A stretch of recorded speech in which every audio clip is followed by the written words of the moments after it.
اس ماہ محرم کے 10 تاریخ کو جو قربانی امام علی مقام سید الشہداء امام حسین رضی اللہ تعالی عنہ نے اللہ کے دربار میں پیش کی، اس کی پھر اور مثال نہیں ملتی۔ ہر اعتبار سے بے مثل اور بے مثال انداز میں امام حسین نے اپنے نانے مصطفیٰ صلی اللہ علیہ وسلم کے دین کی بلندی کے لیے قربانی اللہ کے دربار میں پیش کی، اور یہ سارا منظر محبوب کریم صلی اللہ علیہ وسلم کی آنکھوں کے سامنے ہی تھا۔ یقیناً آقا نے یہ نہیں دعا مانگی اللہ میرے حسین کو بچا لے، نہیں، بلکہ دعا مانگی اللہ میرے حسین کو صبر بھی دے اور میرے حسین کو اجر بھی دے۔ اللہم آت الحسین صبر و اجرا، اے اللہ میرے حسین کو صبر بھی عطا فرما اور میرے حسین کو اجر بھی عطا فرما۔ حسین نے صبر کی انتہا کر دی۔ نوجوان، بوڑھے، یہاں تک کہ جو معصوم چل کے نہیں جا سکتے تھے، امام حسین نے اپنے ہاتھوں پہ اٹھا کے انہیں بھی اللہ کے راستے میں قربان کر دیا۔ امام علی مقام امام حسین رضی اللہ تعالی عنہ کے یہ صبر کی انتہا ہے۔ جب حسین کا صبر اتنا عظیم ہے تو اللہ نے حسین کو اجر بھی اجر عظیم عطا فرمایا ہے۔ فرمایا انما یوفی الصابرون اجرہم بغیر حساب، ہر نیک عمل کرنے والے کو میں اللہ نے اجر دینا ہے۔ نمازی کو اجر دوں گا، قرآن کی تلاوت کرنے والے کو اجر دوں گا، ذکر کرنے والے کو اجر دوں گا، تہجد پڑھنے والے کو اجر دوں گا، زہد اختیار کرنے والے کو اجر دوں گا، غازی کو اجر دوں گا، حاجی کو اجر دوں گا، لیکن ہر عمل صالح کرنے والے کے اجر کی حد ہے۔ انما یوفی الصابرون اجرہم بغیر حساب، جو صبر کرے گا میں رب اس کو اجر بلا حساب عطا فرماؤں گا۔ صبر کرنے والوں کا جو اجر ہے اس کی کوئی حد نہیں ہے۔ جیسے قرآن میں اللہ فرماتے ورحمتی وسعت کل شیء، میرے رحمت کی بھی کوئی حد نہیں ہے۔ اللہ کی رحمت ہر چیز پہ وسیع ہے، رب کی رحمت سے بڑی کوئی چیز نہیں ہے۔ فرمایا جیسے میری رحمت کی کوئی حد نہیں ہے،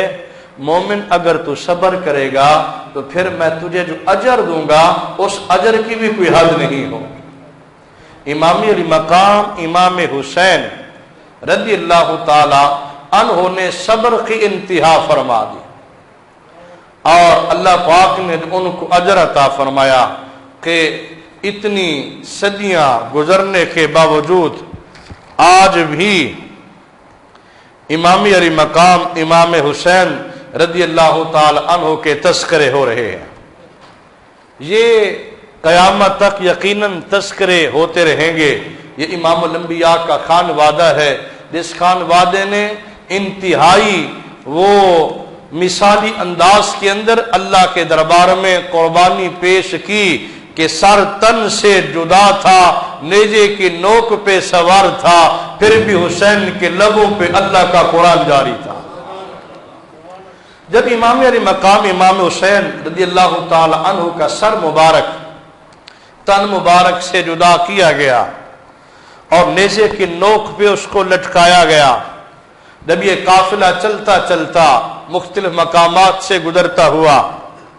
بلد الحران کا جو شہر آتا ہے وہاں پڑاؤ کیا، شام کا وقت ہو گیا۔ محبوب کریم علیہ الصلوۃ والتسلیم کے خانوادے کے فرد امام زین العابدین رضی اللہ تعالی عنہ کے پاؤں میں بیڑیاں تھیں، اور انہی کے ہاتھوں کے اندر وہ نیزہ تھا جس پہ امام حسین رضی اللہ تعالی عنہ کا سر مبارک سوار تھا۔ بیٹے کے ہاتھ میں وہ نیزہ پکڑایا گیا کہ تو نے لے کے اس کو آگے چلنا ہے،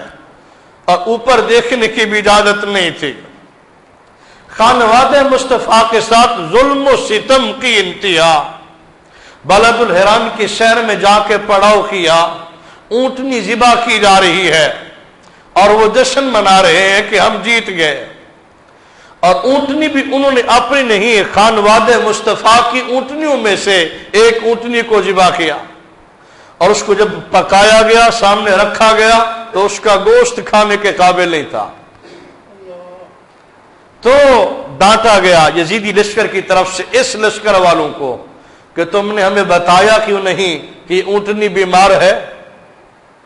پوچھا خانواد مصطفیٰ میں سے کسی فرد نے یہ کون سی اونٹنی تھی؟ کہا یہ وہی اونٹنی ہے جس پہ امام زین العابدین رضی اللہ عنہ سوار ہو کے آئے تھے۔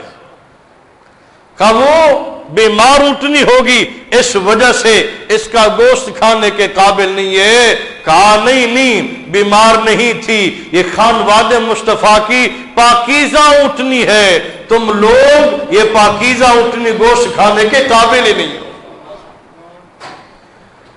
دوسری انہوں نے اپنی طرف سے جو بھی اہتمام کیا، رات ہو گئی، رات کا وقت ہے، اور یہ نیزہ جس دیوار کے ساتھ اوٹ لگا کے رکھا گیا، ابو الخلوق نامی پہرا دے رہا ہے رات کے وقت کہ کوئی حسینی امام حسین رضی اللہ تعالی عنہ کا یہ سر مبارک ہم سے لے نہ جائے، چرا نہ جائے۔ تلوار اس بندے کے ہاتھ میں ہے، رات کا ٹائم ہے اور وہ بندہ پہرا دے رہا ہے، باقی یزیدی سارے سو گئے۔ جس دیوار کے ساتھ یہ نیزہ رکھا گیا ٹیک لگا کے، ہم مسلمانوں کی مساجد ہیں تو عیسائیوں کے کلیسا ہوتے ہیں، کرسچن ہاؤس، ان کا وہ عبادت خانہ تھا۔ جب راہب رات کو اٹھا اپنے دین مذہب کے مطابق عبادت کرنے کے لیے، جو سیڑھیاں چڑھ کے اوپر جا رہا تھا، اس نے دیکھا نیچے سے نور کی شعائیں اٹھ کے آسمان کی طرف بلند ہو رہی ہیں۔ یہ حیرانگی اس کے قلب میں، ذہن میں پیدا ہوئی کہ رات کا ٹائم ہے، یہ نور کہاں سے آ گیا، یہ روشنی اور چمک کہاں سے آ گئی۔ اس نے اوپر سے جھانک کے نیچے دیکھا تو عجب منظر تھا، اس نے دیکھا یہ ساری کرنیں ایک کٹے ہوئے سر سے نمودار ہو کے آسمان کی طرف بلند ہو رہی تھی۔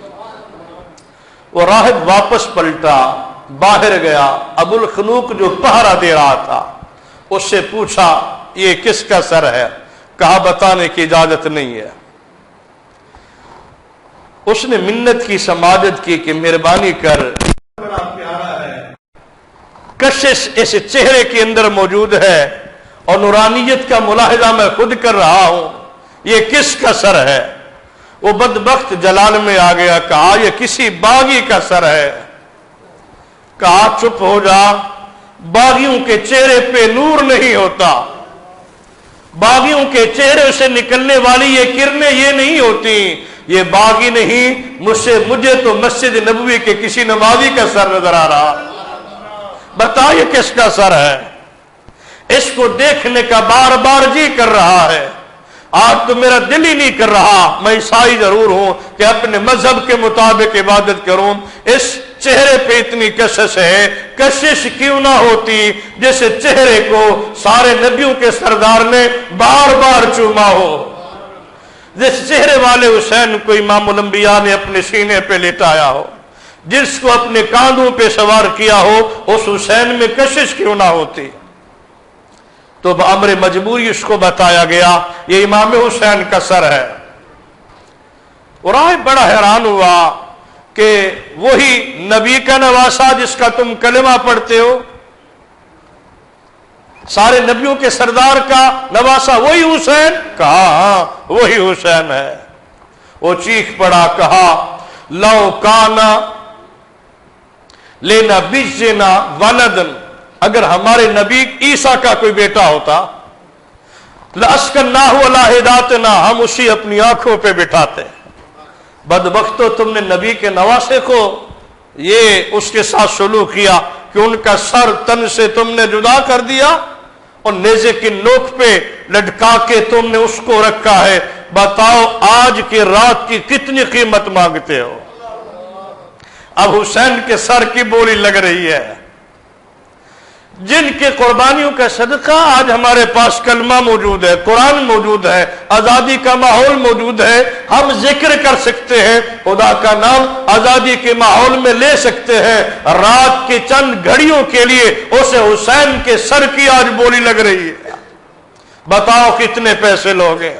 اس نے دوسرے کو اٹھایا، جگایا، خولی کو کہا جو کچھ ہم نے کیا پیسے کی خاطر کیا، اقتدار کی خاطر کیا، رات کے چند لمحوں کے لیے اگر بھاری رقم مل جائے تو کیا خیال ہے یہ سر حسین اسی راہب کے حوالے کر دیتے ہیں، صبح کا سورج طلوع ہونے سے پہلے پیسے بھی وصول کر لیں گے اور سر بھی وصول کر لیں گے۔ 80,000 دینار کے اندر یہ سودا طے پاتا ہے، بڑی اماؤنٹ بنتی ہے 80,000۔ اس بندے کے دل میں حسین کی محبت کتنی جاں گزی ہو چکی تھی کہ رات کے چند لمحوں کے لیے 80,000 دینار ان کے حوالے کر دیا، لو پیسے، حسین کا سر میرے حوالے کرو۔ اب وہ کٹا ہوا سر لے کے گیا اپنے اس گرجا گھر کے اندر، وہ سر مبارک جس کو تن سے جدا کیا گیا، ریت کے ذرات موجود ہیں، جمع ہوا خون موجود ہے، اس نے سندل کی بنی وہ میز پہ، وہ لکڑی کی میز پہ رکھا امام حسین کی سر کو، اور زلف مبارک کو کنگھی کی، ریت کے ذرات امام حسین کی زلفوں سے ایسے گر رہے تھے جیسے اندھیری رات کے اندر آسمان کے ستارے ٹوٹ کے زمین پہ گرتے ہیں۔ کنگھی کی امام حسین کی مقدس اور پیاری زلفوں کو تیل لگایا، خوشبو لگائی، اور سندل کی میز پہ رکھ کے اس کا دیدار کر رہا ہے اور کہہ رہا ہے یہ دیکھنے کی چیز ہے، اسے بار بار دیکھ۔ امام حسین رضی اللہ تعالی عنہ کے سر مبارک کو وہ بندہ دیکھتا رہا، تکتا رہا، دیدار کرتا رہا، ساری رات اس نے کوئی اور عبادت نہیں کی، دل میں کہہ رہا تھا اور راہب تیری زندگی بیت رہی ہے، تورات پڑھتے پڑھتے زندگی گزر رہی ہے، انجیل کی تلاوت کرتے کرتے وہ ساری زندگی تجھے انجیل کی تلاوت میں وہ سکون نہیں ملا جتنا سکون تجھے حسین کو تکنے میں ملا۔ یہی وہ حسین تھے محبوب کریم علیہ الصلوۃ والتسلیم کے وہ صورت مقدس کے بالکل عین مطابق۔ امام حسن اپنے نانا کے سر سے لے کے ناف تک مشابہ تھے، امام حسین ناف سے لے کے پاؤں تک نانے مصطفیٰ کے وہ مشابہ تھے۔ جب صحابہ کو اپنے محبوب کی یاد ستاتی تو پھر کیا کرتے، ایک کو منبر پہ بٹھاتے، دوسرے کو ساتھ کھڑا کرتے تو نبی کی تصویر بن جاتی تھی۔ صحابہ اس انداز میں اپنے نبی کا دیدار کر لیتے تھے۔ آج وہ عظیم ہستی جن کا سر تن سے جدا ہے اور ایک گرجے کے اندر، صومعہ کے اندر وہ پڑا ہے اور راہب تک رہا ہے، دیدار کر رہا ہے، دیکھ رہا ہے اور دل سے کہہ رہا ہے اور تو نے بڑی باتیں کی ہیں، تمہیں وہ سجدے میں سکون نصیب نہ ہوا، تجھے انجیل پڑھ کے وہ سکون نصیب نہیں ہوا جتنا اس ہستی کو تکنے میں تجھے سکون نصیب ہو رہا۔ لمحات بڑھتے بڑھتے، وقت گزرتے گزرتے، جب صبح کی اذان کا ٹائم ہوتا ہے اور اللہ کے دربار میں سردہ ریزی کا وقت آتا ہے تو اس نے دیکھا حسین کے لب مبارک متحرک تھے، حسین کے لب ہل رہے تھے۔ بڑا حیران ہوا، یہ میں کسی زندہ کا مشاہدہ کر رہا ہوں یا کسی اور ہستی کا مشاہدہ کر رہا ہوں، تن سے یہ سر مبارک جدا ہے اور پھر یہ لبوں کا ہلنا، حرکت کرنا، یہ بات سمجھ میں نہیں آتی۔ ایسا بندہ کبھی زندگی میں دیکھا تو نہیں ہے، دنیا سے کوچ کر جائے اور زندگی کے سارے ناطے ٹوٹ جائیں، تن پاس ہو بھی نہ، خالی سر ہو اور پھر بھی اس کے لب ہل رہے ہوں۔ سوچا ممکن ہے ساری رات میں جاگتا رہا، یہ میرے ذہن کی، میرے دل کی وضع کردہ اپنی کوئی بات ہو، خیال ہو سکتا ہے۔ آنکھیں مچلی، جب انتہائی اس کو یقین ہوا کہ میں جاگ رہا ہوں اور یقین ہوا کہ واقعی حسین کے جو لب ہیں وہ حرکت کر رہے ہیں، تو کان قریب لگا کے آواز سنی کہ کیا کہہ رہا ہے یہ سر والا، تو آواز آ رہی تھی سبحان ربی اللہ، میرا رب سب سے بلند ہے، پاک ہے۔ حیران رہ گیا، حسین تیرے مقام پہ قربان جاؤں، حسین تیری عظمت اور تیرے مرتبے اور تیرے اس عظیم کردار پہ اور تیری اس تسبیح پڑھنے پہ قربان جاؤں۔ زندگی کے سارے ناطے ٹوٹ گئے، سر تن سے جدا ہے، تو اب بھی سبحان ربی الاعلیٰ کی صدا تیرے پیارے لبوں سے یہ آ رہی ہے۔ اس نے حسین کے سر کو سامنے رکھ کے ایک وعدہ کیا، کہا حسین میں وعدہ کر رہا ہوں آج کے بعد انجیل نہیں، تیرے نانے پہ نازل ہونے والا قرآن چلے گا۔ میری ساری زندگی گزری عیسائیت کے اندر، عیسائیوں کا میں بہت بڑا راہب ہوں، ان کو تبلیغ کرنے والا ہوں، ان کی رہنمائی کرنے والا ہوں، مجھے ساری زندگی وہ سکون نہیں ملا جو سکون تیری زبان سے اس تسبیح کو سن کے ملا ہے۔ اس نے کہا حسین تو گواہ ہو جا، اب میں تیرے نانے کا کلمہ پڑھنے لگا۔ عجب حکمت ہے رب کی، اور یہ تقدیر ہے، اور ان لوگوں کا فیصلہ دیکھیں جنہوں نے سر تن سے جدا کیا، وہ بھی بظاہر کلمہ پڑھنے والے تھے، بظاہر وہ مسلمان تھے۔ اب یہ جو ہے یہ کلمہ پڑھنے والا نہیں تھا، یہ مسلمان نہیں تھا، لیکن امام حسین رضی اللہ تعالی عنہ کو جس محبت سے اس نے دیکھا اور جس پیار سے مقدس اور پیاری زلفوں کو کنگھی کیا اور جس احترام سے لے کے اس سر کو اپنے اس مقام پہ لے گیا، اس احترام کی وجہ سے، اس محبتی دیدار کی وجہ سے اللہ کریم نے اس کو نعمت ایمان سے سرفراز فرما دیا۔ حسین کے وہ ہونٹوں سے آواز آ رہی تھی، سبحان ربی حسین میں تیرے اس کٹے سر کو گواہ بنا کے کہتا ہوں، اشہد ان لا الہ الا اللہ وحدہ لا شریک لہ واشہد ان محمدا۔ امام حسین جہاں سے بھی گزرتے گئے، جب یہ سر مبارک کوفہ کے بازار میں تھا، حضور کے صحابی حضرت زید بن ارقم رضی اللہ تعالیٰ عنہ یہ مکان کی چھت پہ بیٹھ کے قرآن کی تلاوت کر رہے تھے، اور سورہ کاف کے یہ الفاظ تھے، ام حسبت ان اصحاب الکاف والرقیم، کیا تم گمان کرتے ہو کہ اصحاب کاف اور رقیم کانوا من آیاتنا عجبا، اللہ فرماتے ہیں میری آیات میں سے یہ ایک عجیب، یہ میری نشانی ہی ہے۔ تو حسین کا سر نیزے پہ بولا، کہا زید بن ارقم اصحاب کاف وہ بھی اللہ کی نشانی ہے، اور حسین کا سر تن سے جدا ہو جانا اور نیزے کی نوک پہ لٹکایا جانا اور پھر حسین کا قرآن پڑھنا، یہ اس سے بھی زیادہ بڑی اللہ کی نشانی ہے۔ اس لیے ہم کہتے ہیں حسین ایسا عظیم قاری ہے، حسین ایسا عظیم قاری ہے، بن بدن کے قرآن جاری ہے، جاری ہے بن بدن کے قرآن جاری ہے۔ ارے نام ان کا سکون دیتا ہے، اس لیے ذکر ان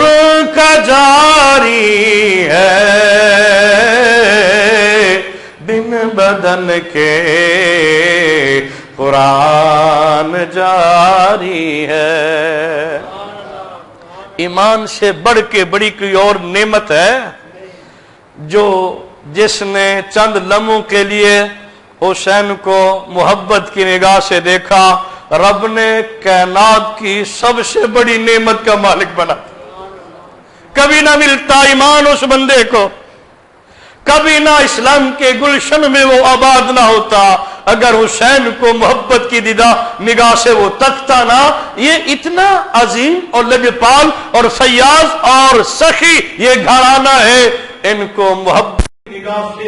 پہ وہ آکم الحاکمین کائنات کی سب سے بڑی نعمت کا مالک